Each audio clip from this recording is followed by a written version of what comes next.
Welcome to HDTV. You're now rocking with your boy.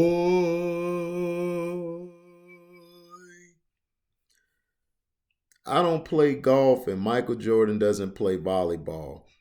Wilt Chamberlain was in awe of his airness when he met him for the first time during the 97 All-Star Weekend.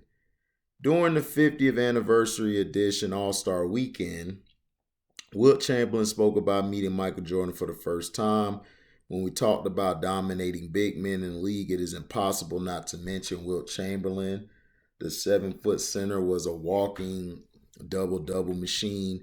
For most of today's generation, Wilt still is the legend who scored 100 points in a game, a record not likely to be broken anytime soon.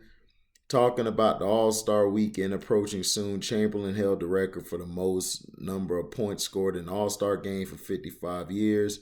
However, in 2017, Anthony Davis eclipsed Chamberlain's 42-point record, scoring a mammoth 52 points. Wilt Stilt played in an era without the three-point line, coupled with different rules and regulations. The Hall of Famer was part of the NBA's 35th, 50th, and 75th anniversary teams.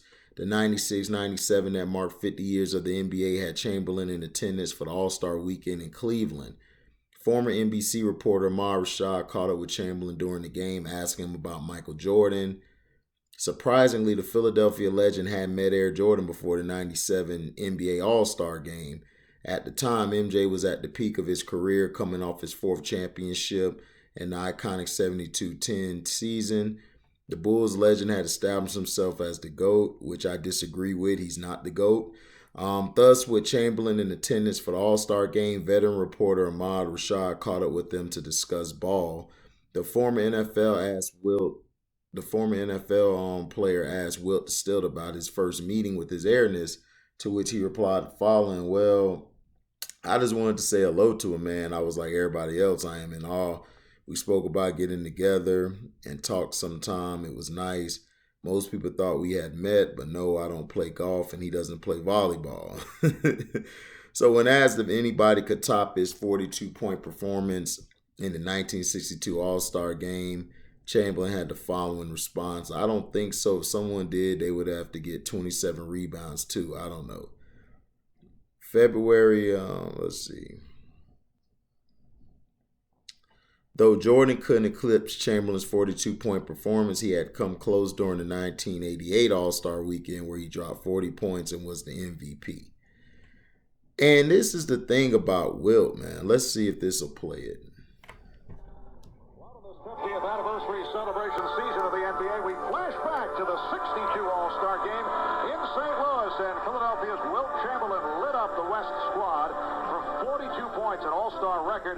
Wilt also with 24 rebounds in the game. The West won it anyway, 150 to 130. There is 13-time NBA All-Star Wilt Chamberlain. Let's go to Ahmad. All right, thanks, Bob. I'm here with Wilt Chamberlain, one of the greatest players to ever play the game. But I guess I could say that about 50 times. But when I'm talking about you, big fella, a little bit more enthusiasm. Well, I appreciate that. It's nice though to be here, but I want to say one thing. They keep talking about all of us being great and so on and so forth, but our chances would have never came if it wasn't for the originators of the NBA, and we got to say thank you to them and the NBA and the continuance of what they're doing, because they're giving us all a chance to show our stuff and make a lot of money and have a lot of fun in life. Well, one of the great things I saw yesterday was that I saw you and Michael Jordan talking. Now, I didn't know that you guys had never met.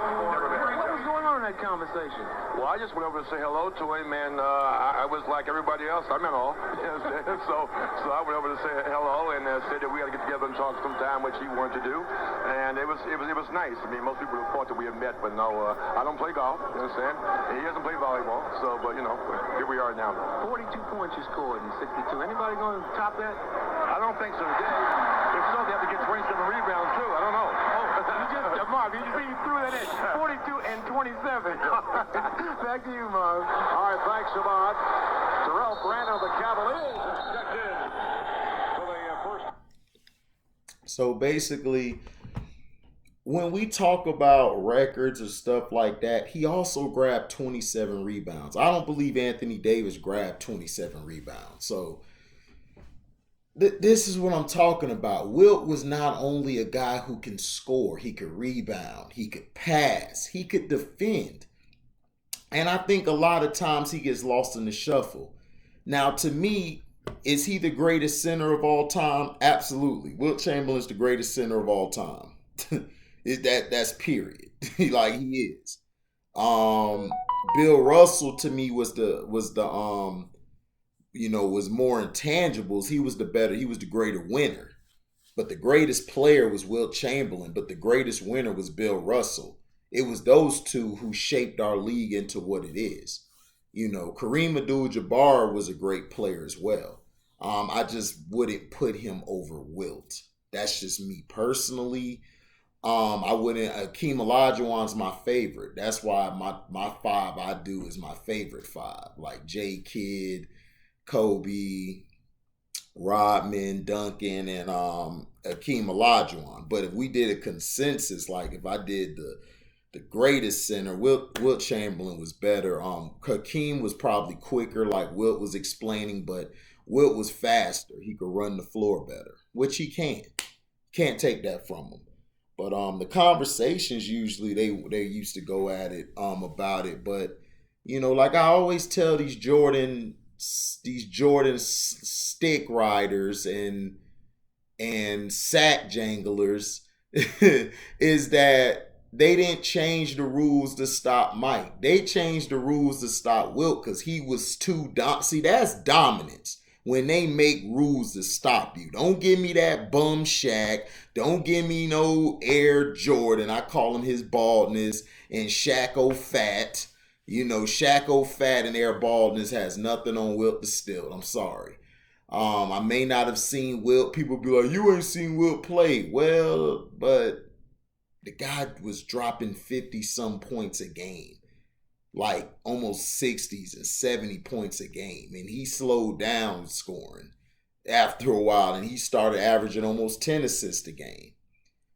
They all marvel at Joker and Embiid today. I'm like, what about Wilt? Wilt was just as